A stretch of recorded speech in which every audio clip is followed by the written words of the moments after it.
Hey everyone, and I want to talk to you about something that's plagued us all at some point, feeling stuck.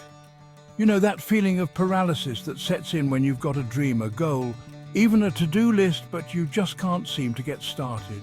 We're diving deep into the trenches of paralysis and procrastination, those sneaky energy zappers that keep us playing small. We're not just going to talk about it though. We're going to break down the why behind these feelings and arm you with practical tools to overcome them. Because here's the truth. You're capable of amazing things, and sometimes all you need is the right strategy to unlock that potential. It's time to stop letting those incredible ideas stay trapped in the what-if zone. Are you ready to break free? I know you are. Let's do this. Let's talk about that feeling of being frozen, completely paralyzed. It's like your brain hits the brakes, even when your gut knows you need to move forward. It happens to the best of us. You've got a mountain of work, a passion project whispering your name, or maybe even a life change you're craving. But instead of taking action, you find yourself stuck in neutral. That, my friends, is paralysis. It's that insidious gap between where you are and where you want to be, and it thrives on fear, doubt, and uncertainty. But here's the good news. Paralysis isn't a life sentence, it's a signal, a sign that it's time to dig deep, understand what's holding you back, and start taking back your power. So what keeps us glued to that spot on the couch when we know we should be moving? Often it's the fear of failure staring us down. We imagine messing up, falling short, and the thought alone is enough to keep us from even trying. But here's the thing. Failure is just a detour, not a dead end, and sometimes the fear of imperfection is just as paralyzing. We strive for flawlessness, for that picture-perfect outcome, and when reality doesn't cooperate, because newsflash, it never does, we feel paralyzed. Add to that the weight of too many options, information overload, and the pressure to make the right decision, and boom, paralysis sets in. Paralysis isn't always obvious. Sometimes it disguises itself as other things, making it even trickier to confront. Ever find yourself endlessly scrolling through social media, binge-watching shows you don't even like, or suddenly feeling the urge to reorganize your sock drawer? Yeah, that's paralysis showing up as procrastination. It can also look like indecision, that inability to choose between options even when the stakes are low. And then there's avoidance. Dodging calls, ignoring emails, and sidestepping anything that might force you to make a move. These are the red flags, my friends, the signs that paralysis is trying to take root. Procrastination, the art of putting things off until the last minute. Let's talk about procrastination, that master of disguise.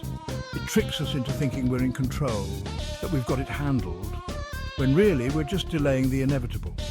It's that little voice that says, "Hey, I'll do it tomorrow," while you know deep down that tomorrow will quickly turn into next week, next month, or maybe even never. Procrastination is the ultimate comfort zone trap. It keeps us feeling safe, but at what cost? It robs us of time, energy, and the satisfaction of accomplishment. Causes of procrastination. Why we love to delay. So, why do we procrastinate? Sometimes it's plain and simple lack of motivation. That task, that project, that goal just doesn't light our fire, so we put it off. Other times it's poor time management. We underestimate how long things will take, overschedule ourselves, and then scramble to catch up, or just give in to procrastination's siren song. And let's not forget the fear of failure and perfectionism.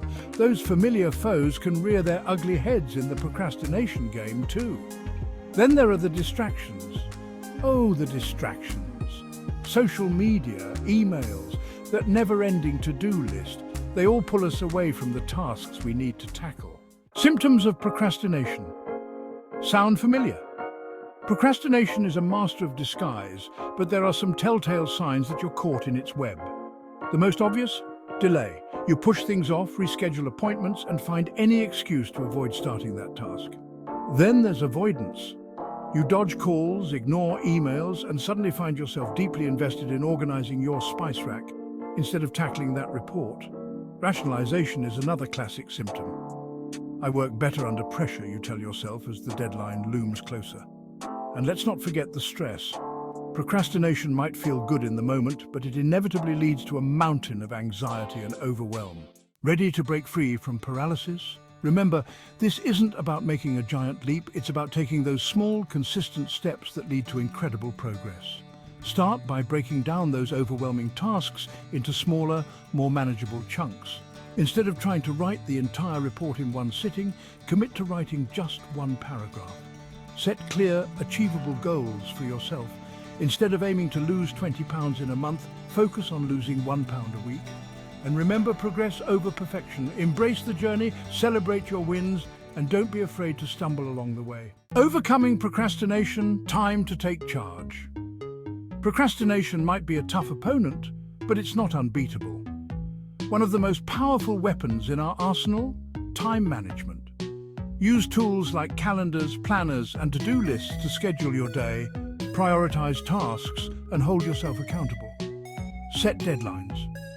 Not just for work projects, but for personal goals too. Having a clear time frame creates a sense of urgency and helps you stay focused. And for goodness sake, eliminate distractions. Put your phone on airplane mode, silence those notifications, and create a dedicated workspace where you can focus without interruption. Psychological insights and techniques, rewiring your brain for action. Here's the thing.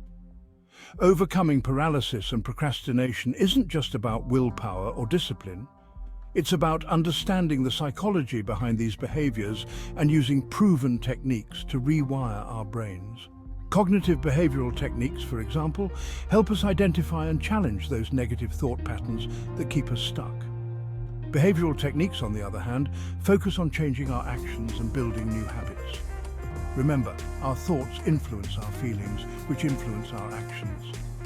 By changing the way we think, we can change the way we feel, and ultimately, change the way we act. Practical examples from theory to action. Let's bring this all together with some practical examples. Remember that report you've been putting off? Break it down into smaller sections. Research, outline, draft, edit. Tackle one section each day, and before you know it, you'll have a finished product. Struggling with time management? Try the Pomodoro technique. Work for 25 minutes, take a 5-minute break, and repeat. This simple method can help you power through tasks and avoid burnout. And to combat those pesky distractions, create a dedicated workspace, silence your phone, and let the people around you know that you're in focus mode. You got this! You've got this! Remember, overcoming paralysis and procrastination is a journey, not a destination. There will be days when you crush it and days when you feel stuck, and that's okay. The key is to keep moving forward, one step at a time. Remember to celebrate your wins, no matter how small. Give yourself permission to stumble, learn, and grow. And most importantly, never underestimate your ability to achieve incredible things. Now go out there and make it happen. Thank you for watching. By understanding and implementing these strategies, you can overcome paralysis and procrastination, leading to improved productivity and personal growth. Don't forget to like, share, and subscribe for more helpful tips.